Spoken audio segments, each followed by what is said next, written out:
Top quality और consistent performance के लिए सिर्फ सिल्वर पंप नाम याद रखना। ಇವತ್ತು ದರ್ಶನ್ ಮತ್ತೆ ದರ್ಶನ್ ಸಹಚರರು ಯಾರ್ಯಾರಿದ್ರು ಅವರಿಗೆ ಡಿ ಡೇ, ಯಾಕಂದರೆ ಸುಪ್ರೀಂ ಕೋರ್ಟ್ನಲ್ಲಿ ಇವತ್ತು ತೀರ್ಪು ಬರುವಂಥ ಎಲ್ಲ ಸಾಧ್ಯತೆಗಳು ಕೂಡ ಇದೆ.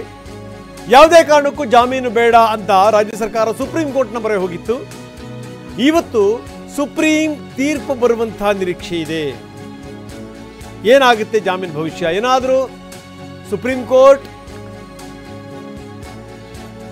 ರಾಜ್ಯ ಸರ್ಕಾರದ ಮನವಿಯನ್ನು ಪುರಸ್ಕರಿಸಿಬಿಟ್ರೆ ಅಲ್ಲಿಗೆ ಮತ್ತೆ ಸಂಕಷ್ಟ ಗ್ಯಾರಂಟಿ. ಈಗಾಗಲೇ ಅವರು ವಿದೇಶದಲ್ಲಿದ್ದಾರೆ, ಶೂಟಿಂಗ್ನಲ್ಲಿದ್ದಾರೆ. ಕಳೆದ ಡಿಸೆಂಬರ್ನಲ್ಲಿ ಹೈಕೋರ್ಟ್ ಜಾಮೀನು ಕೊಡ್ತು. ಇದನ್ನು ಪ್ರಶ್ನೆ ಮಾಡಿ ಸರ್ಕಾರ ಸುಪ್ರೀಂ ಕೋರ್ಟ್ಗೆ ಹೋಗಿತ್ತು, ಮೇಲ್ಮನವಿ ಸಲ್ಲಿಸಿತ್ತು. ಇವತ್ತು ಅವರ ಭವಿಷ್ಯ ತೀರ್ಮಾನ ಆಗುತ್ತೆ. 7 ಆರೋಪಿಗಳ ಜಾಮೀನನ್ನು ರದ್ದು ಮಾಡಿ ಅಂತ ರಾಜ್ಯ ಸರ್ಕಾರವೇ ಹೋಗಿತ್ತು ಸುಪ್ರೀಂ ಕೋರ್ಟಿಗೆ. ಏನಾಗುತ್ತೆ ಇವತ್ತು ಹಾಗಾದರೆ? It's very very important. ಇಡೀ ಘಟನಾವಳಿ ಏನೇನಾಯಿತು, ಏನು ಎತ್ತ, ಇಡೀ ದೇಶಾದ್ಯಂತ ಸದ್ದು ಮಾಡಿದಂಥ ಸಂಗತಿ ಇದು. ಇವರ ಭವಿಷ್ಯ ಏನಾಗುತ್ತೆ? 7 ಆರೋಪಿಗಳ ಜಾಮೀನು ರದ್ದಾಗುತ್ತಾ? ಏನಾಗಬಹುದು? ಶೂಟಿಂಗ್ನಲ್ಲಿದ್ದಾರೆ ದರ್ಶನ್, ಥೈಲ್ಯಾಂಡ್ನಲ್ಲಿದ್ದಾರೆ. ಸಹಜವಾಗಿಯೇ ಟೆನ್ಷನ್ ಶುರುವಾಗಿರುತ್ತೆ. ಹೈಕೋರ್ಟಿನ ಅನುಮತಿ ಪಡೆದೇನೆ ಅವರು ವಿದೇಶಕ್ಕೆ ಹೋಗಿದ್ದಾರೆ. ಡೆವಿಲ್ ಸಿನಿಮಾ ಶೂಟಿಂಗ್ ಇತ್ತು, ಅದಕ್ಕೆ ಅನುಮತಿ ಕೊಡಿ ಅಂತ ಕೇಳಿದ್ರು. ಕೋರ್ಟ್ ಕೂಡ ಅನುಮತಿ ಕೊಡ್ತು. ಹೈಕೋರ್ಟ್ನ ಅನುಮತಿ ಪಡೆದೇನೆ ಅವರು ಶೂಟಿಂಗಿಗೆ ಹೋಗಿರೋದು. ಸುಪ್ರೀಂ ಕೋರ್ಟಲ್ಲಿ ಏನಾಗುತ್ತೋ ಏನೋ ಆ ಭಯ ಈಗ ಶುರುವಾಗಿದೆ. ವಿದೇಶ ಪ್ರವಾಸದಲ್ಲಿದ್ದಾರೆ, ಶೂಟಿಂಗ್ನಲ್ಲಿದ್ದಾರೆ ಥೈಲ್ಯಾಂಡ್ನಲ್ಲಿ ದರ್ಶನ್. ಇನ್ನೊಂದು ಕಡೆಗೆ ಸುಪ್ರೀಂ ಕೋರ್ಟ್ನಲ್ಲಿ ಇವತ್ತು ಆದೇಶ ಬರುತ್ತೆ. ರಾಜ್ಯ ಸರ್ಕಾರ ಏನು ಮೇಲ್ಮನವಿ ಸಲ್ಲಿಸಿತ್ತು, ಆ ಮೇಲ್ಮನವಿಗೆ ಸಂಬಂಧಪಟ್ಟಂತೆ ಆದೇಶ.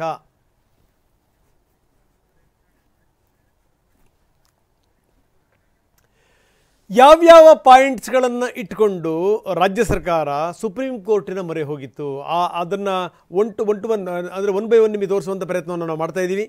ಪ್ರಕರಣದಲ್ಲಿ ಎಲ್ಲ ಆರೋಪಿಗಳಿಗೂ ಕೂಡ ಜಾಮೀನು ಸಿಕ್ಕಿದೆ. ಅದರಲ್ಲೂ 7 ಜನ ಪ್ರಮುಖವಾದಂಥ ಆರೋಪಿಗಳು. ಪ್ರಮುಖ ಆರೋಪಿ ದರ್ಶನ್ ಒಬ್ಬ ಜನಪ್ರಿಯ ನಟರು, ಕಲಾವಿದರು. ಅವ್ರಿಗೆ ಜಾಮೀನು ಸಿಕ್ಕರೆ ಅವರು ಯಾವ್ಯಾವ ರೀತಿಯ ಪರಿಣಾಮವನ್ನು ಬೀರಬಲ್ಲರು? ಗೆಳತಿಗೆ ಮೆಸೇಜ್ ಹಾಕಿರೋದು ಅದೇ ಕೊಲೆಗೆ ಮೂಲ ಕಾರಣ. ರೇಣುಕಾಸ್ವಾಮಿಯನ್ನು ಇವರು ಚಿತ್ರಹಿಂಸೆ ಮಾಡಿ ಕೊಂದಿದ್ದಾರೆ. ಚಿತ್ರಹಿಂಸೆ ಮಾಡಿ. ಇಂಥವ್ರಿಗೆ ಸಿಗಬಾರದು ಜಾಮೀನು. ಯಾಕಂದರೆ ರೇಣುಕಾಸ್ವಾಮಿಯ ದೇಹ ನೋಡಿದಂಥ ಸಂದರ್ಭದಲ್ಲೇ ಗೊತ್ತಾಗುತ್ತೆ, 37 ಭಾಗಗಳಲ್ಲಿ ಇರಿದ ಗಾಯಗಳಾಗಿವೆ. 37 ಕಡೆಗೆ. ಆರೋಪಿ ದರ್ಶನ್ ಒಬ್ಬ ಪ್ರಭಾವಿ, ಸಾಕ್ಷಿಗಳ ಜೊತೆ ಈಗಲೂ ಕೂಡ ಅವರ ಒಡನಾಟ ಇದೆ. ಬೆನ್ನು ನೋವು ಅಂಥೇಳಿ ಅವರು ಈ ಆರೋಗ್ಯದ ಹಿನ್ನೆಲೆಯಲ್ಲಿ ಅವರು ಜಾಮೀನನ್ನು ಕೇಳಿದರು. ಆದರೆ ಈಗ ಶೂಟಿಂಗ್ ಮಾಡ್ಕೊಂಡು ಅವರು ತಿರುಗಾಡ್ತಾ ಇದ್ದಾರೆ. ಇನ್ನು ದರ್ಶನ್ ಪರ ವಕೀಲ ಅಭಿಷೇಕ್ ಮನು ಸಿಂಘ್ವಿ ವಾದ ಮಂಡಿಸಿದ್ದಾರೆ. ಅವ್ರು ಹೇಳಿರುವಂಥ ಪಾಯಿಂಟ್ಗಳು, ಯಾವುದೇ ಸಾಕ್ಷ್ಯಗಳಿಲ್ಲ. ಆರೋಪಿ ದರ್ಶನ್ ವಿರುದ್ಧ ಪ್ರಬಲ ಸಾಕ್ಷ್ಯಗಳು ಯಾವುದೂ ಕೂಡ ಇಲ್ಲ. ಮನು ಸಿಂಘ್ವಿ ವಾದ ಮಾಡಿರುವಂಥ ರೀತಿ ಇದು, ಪಾಯಿಂಟ್ಗಳನ್ನ ಇಟ್ಟಿರುವಂಥ ರೀತಿ ಇದು. ಯಾವ ಜಾಗದಲ್ಲಿಯೂ ಕೂಡ ಎಲ್ಲಿಯೂ ಕೂಡ ಸಾಕ್ಷಿ ಇಲ್ಲ. ಅವರು ಬಂದರು, ಬುದ್ಧಿವಾದ ಹೇಳಿದ್ರು, ಹೊರಟೋದ್ರು. ಅದು ಬಿಟ್ಟರೆ ಯಾವುದೇ ಸಾಕ್ಷಿ ಇಲ್ಲ. ದರ್ಶನ್ ಅವರೇನೇ ರೇಣುಕಾಸ್ವಾಮಿನ ಕೊಂದಿದ್ದಾರೆ ಅನ್ನಲಿಕ್ಕೆ ಯಾವ ಸಾಕ್ಷಿಗಳಿವೆ? ಅವರೇ ಕೊಲೆ ಮಾಡಿದರು ಅನ್ನೋದಕ್ಕೆ ಯಾವ ಸಾಕ್ಷಿಗಳಿವೆ? ಯಾವ ಪ್ರಬಲ ಸಾಕ್ಷಿಗಳು ಕೂಡ ಇಲ್ಲ. ಕೇವಲ 3 ಸೆಕೆಂಡ್ ವಿಡಿಯೋ. 3 ಸೆಕೆಂಡ್ ವಿಡಿಯೋ ಎಲ್ಲದನ್ನೂ ಕೂಡ ತೀರ್ಮಾನಿಸಲಿಕ್ಕೆ ಸಾಧ್ಯವಾ? ಅದರಲ್ಲಿ ಏನು ಗೊತ್ತಾಗುತ್ತೆ? ಅದು ಹೇಗೆ ತೀರ್ಮಾನಕ್ಕೆ ಬರಲಿಕ್ಕೆ ಸಾಧ್ಯ 3 ಸೆಕೆಂಡ್ ವಿಡಿಯೋದಲ್ಲಿ? ಇದು ಅಭಿಷೇಕ್ ಮನು ಸಿಂಘ್ವಿಯವರ ವಾದ.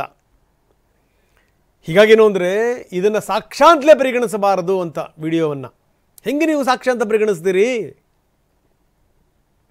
ಇನ್ನು ಪ್ರತ್ಯಕ್ಷದರ್ಶಿಗಳ ಹೇಳಿಕೆಯನ್ನು ಯಾವಾಗ ಪಡೆದರು? ಆ ಹೇಳಿಕೆ ಪಡೆದೇ ಇವರನ್ನು ಬಂಧಿಸಿರೋದು. ಬಂಧಿಸಿದ ಬಳಿಕ ಎಷ್ಟರ ಮಟ್ಟಿಗೆ ಈ ಐ ವಿಟ್ನೆಸ್ಗಳ ಹೇಳಿಕೆಗಳನ್ನು ಪಡೆಯಲಾಗಿದೆ, ಬಂಧಿಸಿ ಆದ ಮೇಲೆ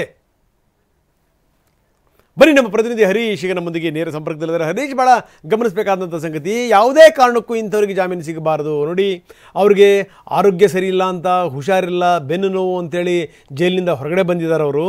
ಆದರೆ ಈಗ ಶೂಟಿಂಗು ಗೀಟಿಂಗು ಅಂಥೇಳಿ ತಿರುಗಾಡ್ತಾ ಇದ್ದಾರೆ, ವಿದೇಶ ತನಕ ಹೋಗ್ತಾ ಇದ್ದಾರೆ. ಇಂಥವ್ರಿಗೆ ಯಾವುದೇ ಕಾರಣಕ್ಕೂ ಕೂಡ ಜಾಮೀನು ಸಿಗಬಾರ್ದು. ಅದರಲ್ಲೂ ಇವರು ಬಹಳ ಪ್ರಮುಖವಾದಂಥ ಒಬ್ಬ ನಟ, ಇವರು ಪ್ರಭಾವಿ. ಈಗಲೂ ಕೂಡ ಅವರಿಗೆ ಎಲ್ಲರ ಜೊತೆಗೆ ಸಂಬಂಧ ಸಂಪರ್ಕಗಳಿದೆ.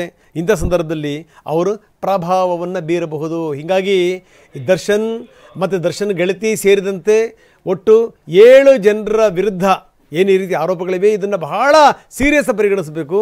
ಅಂದರೆ ಯಾವುದೇ ಕಾರಣಕ್ಕೂ ಅವ್ರಿಗೆ ಜಾಮೀನು ಸಿಗಬಾರ್ದು ಅನ್ನುವಂಥದ್ದು ರಾಜ್ಯ ಸರ್ಕಾರದ ವಾದ.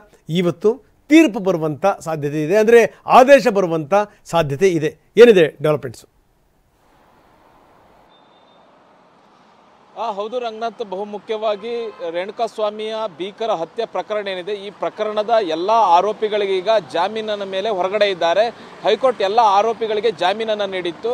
ಜಾಮೀನು ನೀಡಿರುವುದನ್ನು ಪ್ರಶ್ನೆ ಮಾಡಿ ರಾಜ್ಯ ಸರ್ಕಾರ ಸುಪ್ರೀಂ ಕೋರ್ಟ್ಗೆ ಮೇಲ್ಮನವಿ ಅರ್ಜಿಯನ್ನು ಸಲ್ಲಿಸಿತ್ತು. ಕಳೆದ ವಿಚಾರಣೆಯಲ್ಲೂ ಕೂಡ ಸಾಕಷ್ಟು ರೀತಿಯಾದಂಥ ವಾದ ಪ್ರತಿವಾದ ನಡೆದಿತ್ತು. ಯಾವುದೇ ಕಾರಣಕ್ಕೂ ನಟ ದರ್ಶನ್ಗೆ ಜಾಮೀನನ್ನು ಕೊಡಬಾರ್ದು, ಆತ ಜಾಮೀನು ಕೊಟ್ಟಿರುವಂತಹ ಜಾಮೀನನ್ನು ರದ್ದು ಮಾಡಬೇಕು ಅನ್ನುವಂತಹ ನಿಟ್ಟಿನಲ್ಲಿ ರಾಜ್ಯ ಸರ್ಕಾರ ವಾದವನ್ನು ಮಾಡಿತ್ತು. ರಾಜ್ಯ ಸರ್ಕಾರದ ಪರ ಹಿರಿಯ ವಕೀಲ ಸಿದ್ಧಾರ್ಥ್ ಲೂಥ್ರಾ ಅವರು ವಾದವನ್ನು ಮಾಡಿದರು ಸುಪ್ರೀಂ ಕೋರ್ಟ್ನಲ್ಲಿ. ಪರ್ದಿವಾಲಾ ಹಾಗೂ ನ್ಯಾಯಮೂರ್ತಿ ಮಹದೇವನ್ ಅವರ ನೇತೃತ್ವದ ಪೀಠದಲ್ಲಿ ಒಂದು ವಿಚಾರಣೆ ನಡೆದಿತ್ತು. ವಿಚಾರಣೆಯಲ್ಲಿ ಸಾಕಷ್ಟು ಅಂಶಗಳನ್ನು ರಾಜ್ಯ ಸರ್ಕಾರದ ಪರ ವಕೀಲರು ಮಂಡಿಸಿದ್ರು. ಅದರಲ್ಲೂ ಮುಖ್ಯವಾಗಿ ದರ್ಶನ್ ಒಬ್ಬ ಜನಪ್ರಿಯ ನಟ ಆಗಿದ್ದಾನೆ. ಈಗಲೂ ಕೂಡ ಆತ ಸಾಕ್ಷ್ಯಗಳ ಜೊತೆ ತಿರುಗಾಡ್ತಾ ಇದ್ದಾನೆ. ಮತ್ತೆ ಬೆನ್ನು ನೋವು ಅಂತ ಹೇಳಿ ಜಾಮೀನನ್ನು ಪಡೆದಿದ್ರು. ಈಗಲೂ ಕೂಡ ಆತ ಶೂಟಿಂಗ್ನಲ್ಲಿ ಭಾಗಿಯಾಗಿದ್ದಾನೆ. ಇನ್ನು ಬಹು ಮುಖ್ಯವಾಗಿ ರೇಣುಕಾಸ್ವಾಮಿಯ ಹತ್ಯೆ ಪ್ರಕರಣದಲ್ಲಿ ಪ್ರಮುಖ ಆರೋಪಿ ಈತ. ಮತ್ತೆ ಈತ ಯಾವುದೇ ಕಾರಣಕ್ಕೂ ದರ್ಶನ್ಗೆ ಜಾಮೀನನ್ನು ಕೊಡಬಾರದು, ಜಾಮೀನನ್ನು ರದ್ದು ಮಾಡಬೇಕು ಅನ್ನುವಂಥ ನಿಟ್ಟಿನಲ್ಲಿ ಮನವಿಯನ್ನು ಮಾಡಿದ್ರು. ಮತ್ತೆ ಭೀಕರವಾಗಿ ಹತ್ಯೆ ಮಾಡಿರುವಂತಹದ್ದು, ದೇಹದ 37 ಭಾಗಗಳಲ್ಲಿ ಗಾಯಗಳಾಗಿವೆ, ಮರ್ಮಾಂಗಕ್ಕೆ ಗಾಯ ಆಗಿದೆ, ಚಿತ್ರಹಿಂಸೆ ನೀಡಿ ಕೊಲೆ ಮಾಡಲಾಗಿದೆ. ಮತ್ತೆ ಎಲೆಕ್ಟ್ರಾನಿಕ್ ಎವಿಡೆನ್ಸ್ ಇದೆ, ಮೆಸೇಜ್ ಮಾಡಿರುವಂತಹದ್ದು ಕೂಡ ಇದೆ, ಪವಿತ್ರ ಗೌಡ ಮೆಸೇಜ್ ಮಾಡಿರುವಂತಹದ್ದು ಕೂಡ ದಾಖಲೆಗಳಿದೆ. ಹೀಗಾಗಿ ಎಲ್ಲರಿಗೂ ಕೂಡ ಜಾಮೀನನ್ನು ರದ್ದು ಮಾಡಬೇಕು ಅನ್ನುವಂಥ ನಿಟ್ಟಿನಲ್ಲಿ ರಾಜ್ಯ ಸರ್ಕಾರದ ಪರ ವಕೀಲರು ಮನವಿಯನ್ನ ಮಾಡಿದ್ರು. ಇವತ್ತು ಮುಖ್ಯವಾಗಿ ಅಭಿಷೇಕ್ ಮನು ಸಿಂಘ್ವಿ ದರ್ಶನ್ ಪರ ವಕೀಲರು ವಾದವನ್ನ ಮಾಡಿದ್ರು.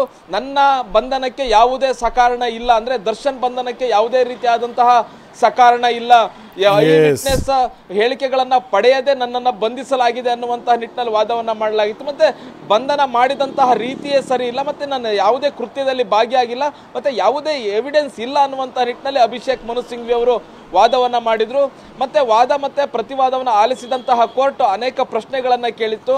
ಮತ್ತೆ ಬಂಧನಕ್ಕೆ ಅಂದ್ರೆ ದರ್ಶನ್ ಬಂಧನಕ್ಕೆ ಸಿಕ್ಕಂತಹ ಲೀಡ್ ಏನು ಅನ್ನುವಂಥದ್ದನ್ನ ರಾಜ್ಯ ಸರ್ಕಾರದ ಪರ ವಕೀಲರಿಗೆ ಪ್ರಶ್ನೆಯನ್ನ ಮಾಡಿತ್ತು. ಅದನ್ನ ಕೋರ್ಟ್ನಲ್ಲಿ ಇವತ್ತು ಹೇಳಬೇಕಾಗುತ್ತೆ. ಅಂದ್ರೆ ದರ್ಶನ್ ಬಂಧನಕ್ಕೆ ದರ್ಶನ್ ಪ್ರಮುಖ ಆರೋಪಿ, ಆತ ಈ ಕೃತ್ಯದಲ್ಲಿ ಭಾಗಿಯಾಗಿದ್ದಾನೆ ಅನ್ನುವಂಥದ್ದಕ್ಕೆ ಕಾರಣ ಏನಿತ್ತು ಬಂಧನಕ್ಕೆ ಅನ್ನುವಂಥದ್ದನ್ನ ಕೋರ್ಟ್ಗೆ ಹೇಳಬೇಕಾಗುತ್ತೆ. ಮತ್ತೆ ಎವಿಡೆನ್ಸ್ಗಳನ್ನು ಕೂಡ ಹೇಳಬೇಕಾಗುತ್ತೆ. ಅಂದ್ರೆ ಎಲ್ಲೂ ಕೂಡ ವಿಡಿಯೋದಲ್ಲಿ ಆತ ಇದ್ದಾನೆ ಅನ್ನುವಂಥದ್ದಿಲ್ಲ, ಆದರೆ ಫೋಟೋಗ್ರಾಫ್ಸ್ಗಳು ಇವೆ ಅನ್ನುವಂಥದ್ದನ್ನ ರಾಜ್ಯ ಸರ್ಕಾರದ ಪರ ವಕೀಲರು ಹೇಳ್ತಾ ಇದ್ದಾರೆ. ಮತ್ತೆ 3 ಸೆಕೆಂಡ್ನ ವಿಡಿಯೋ ಇದೆ ಅನ್ನುವಂಥದ್ದನ್ನ ಹೇಳ್ತಾ ಇದ್ದಾರೆ. ಅದಕ್ಕೆ ಕೌಂಟರ್ ಆರ್ಗ್ಯುಮೆಂಟ್ ಅನ್ನ ಅಭಿಷೇಕ್ ಮನು ಸಿಂಘ್ವಿ ಅವರು ಮಾಡಿದ್ದಾರೆ. 3 ಸೆಕೆಂಡ್ ವಿಡಿಯೋದಲ್ಲಿ ಏನು ಗೊತ್ತಾಗೋದಿಲ್ಲ, ಆ ವಿಡಿಯೋವನ್ನು ಕೂಡ ನಾವು ನೋಡಿದ್ದೇವೆ, ಅದರಲ್ಲಿ ಏನು ಕೂಡ ಸಾಕ್ಷಿ ಇದೆ ಅನ್ನುವಂಥದ್ದಕ್ಕೆ ಯಾವುದೇ ಪುರಾವೆ ಇಲ್ಲ ಅನ್ನುವಂಥದ್ದನ್ನು ಕೂಡ ಹೇಳಿದ್ದಾರೆ. ಇವತ್ತಿನ ದಿವಸ ಬಹಳಷ್ಟು ಬಹು ಮುಖ್ಯ ಆಗುತ್ತೆ. ವಾದ ಪ್ರತಿವಾದವನ್ನು ಆಲಿಸಿದ್ದಾರೆ. ಇನ್ನೊಂದಷ್ಟು ಹೆಚ್ಚುವರಿ ವಾದ ಪ್ರತಿವಾದವನ್ನು ಆಲಿಸಿದಂಥ ಕೋರ್ಟ್ ಇವತ್ತೇ ಅಂತಿಮ ನಿರ್ಧಾರವನ್ನ ಹೊರಹಾಕುವಂತಹ ಸಾಧ್ಯತೆ ಇದೆ. ರಂಗ, ಓಕೆ, ಧನ್ಯವಾದ ತಮ್ಮೆಲ್ಲ ಮಾಹಿತಿಗೆ. ನೋಡೋಣ ಈ ಕೇಸ್ ಏನಾಗಬಹುದು ಅನ್ನುವಂಥದ್ದು.